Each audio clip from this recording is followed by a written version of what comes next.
Hey everyone, Dave here. Hope you're having a good Saturday so far. Bit of a chilly one, cloudy but dry. Still very dry spell we're in at the moment. There I go, talking about the weather again. It's not what I want to talk about.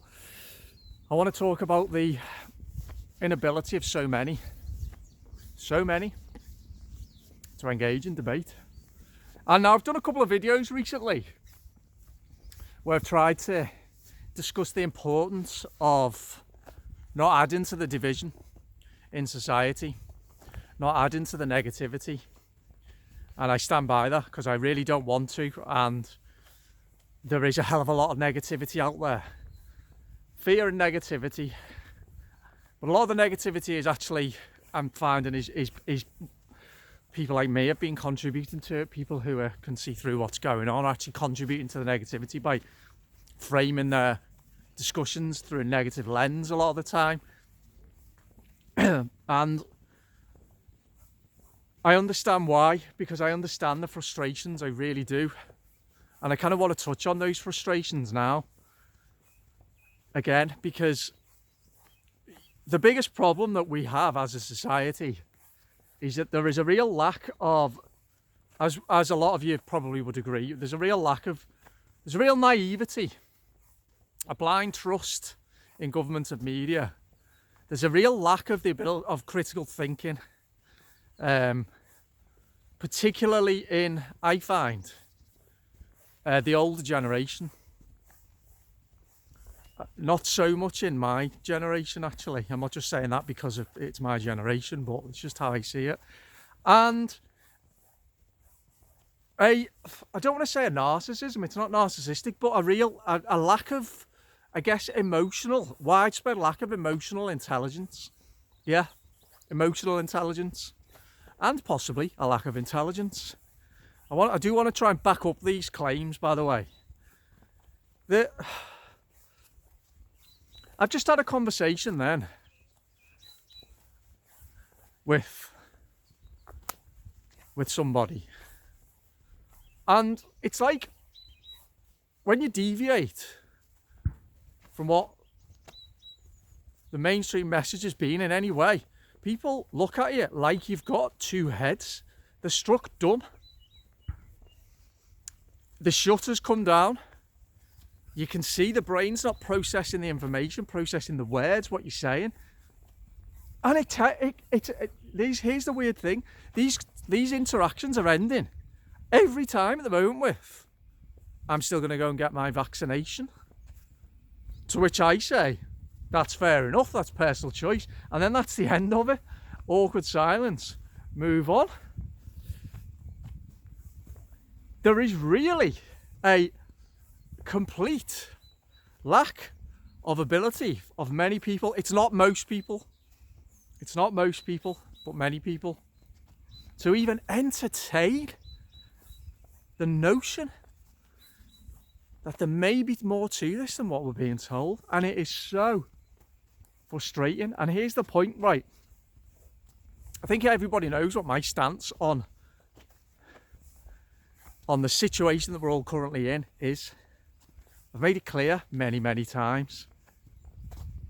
We're now 1 year into this, and I am not exaggerating. I am telling you absolutely the truth when I say to you that in all of that time, not one person has given me one reason to justify in any way whatsoever what's happened. I've not even heard one sentence uttered by anybody that isn't either a media or government soundbite. Three ways that people tend to react. You either get government and media soundbites, stay safe, we've got to get the vaccine, blah, blah, blah. You either get ignored or you get a personal attack. Not once from anybody. And I asked time and time and time again, but no. People remain silent. Or like I say, resort to sound bites or personal attacks. Why is this? Why is this?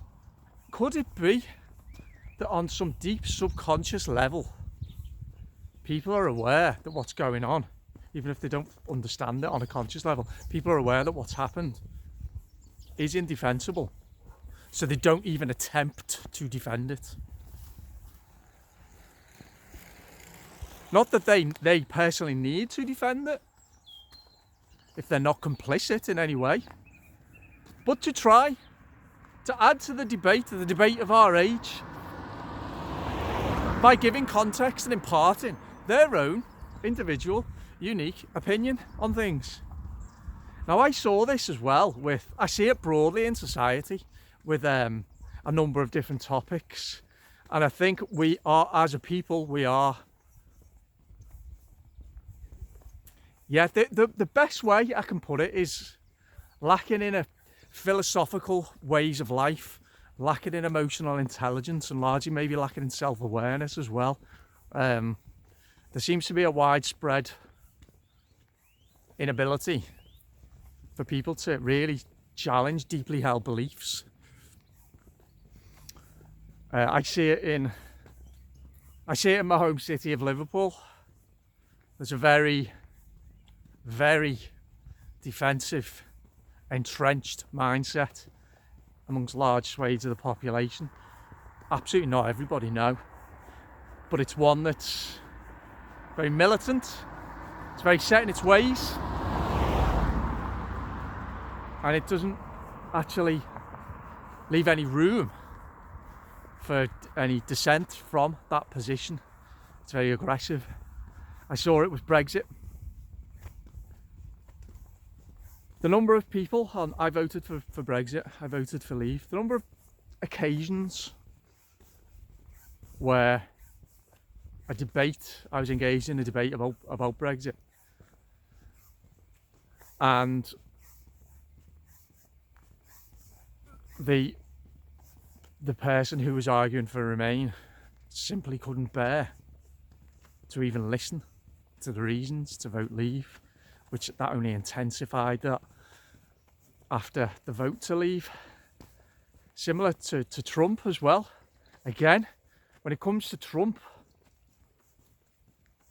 I've not heard anybody come up with their own individual take on why Trump was a bad president. He's racist, he's sexist. People are told what to think. They've been told what to think about Trump, told what to think about COVID-19. I've talked about this is a generation, this is a society ripe for manipulation, and the main reason it's ripe for manipulation, well, there's two ways. First of all, we live in the age of information.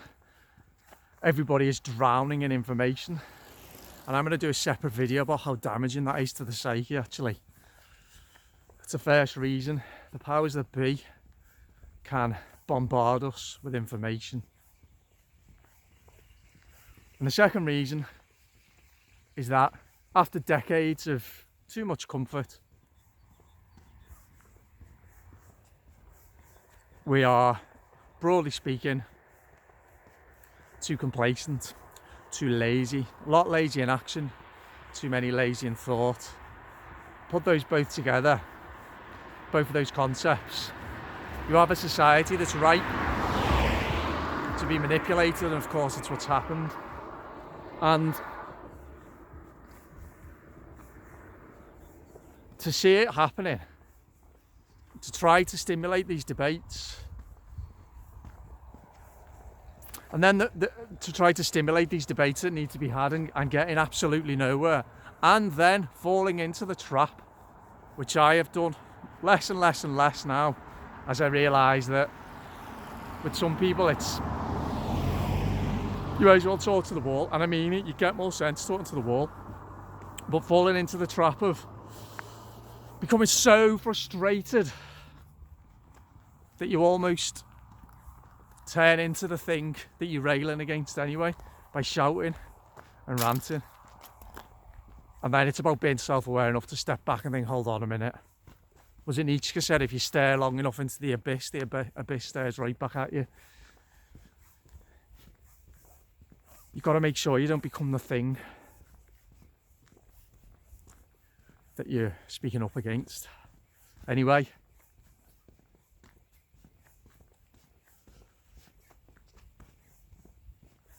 you know, there's periods in history, the Renaissance, the ancient Greeks, philosophical ages, you know, the spirit of the times was one of thinking and creativity, debate, conversation.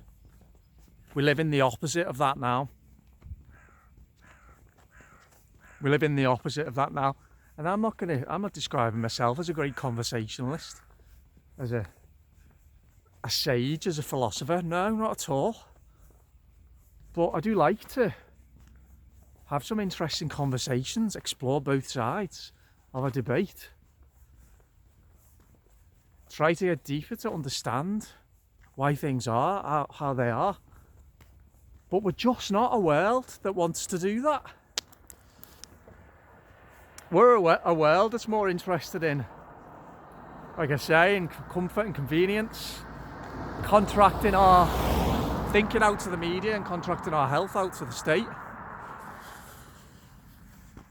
Comfortable in being in our own little tribe, our own little box. We don't ever have to lift the lid off the box to see what the people in the other box are saying. And then there's people who aren't in either of the boxes or any of the boxes, just caught adrift in the middle of this ocean of ignorance, really. You know, trying to find others who are wanting to attach meaning to things.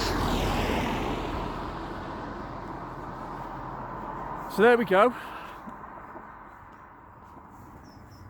It really is difficult sometimes. But this is the age in which we live. So,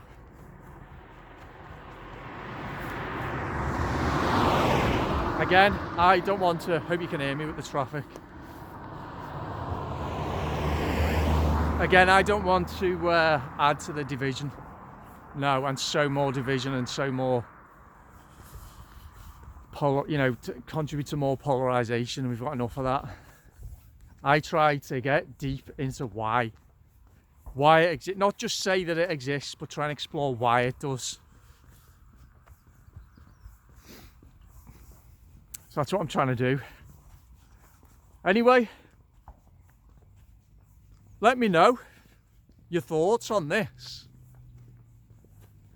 Do you ever wish you were born in a different age?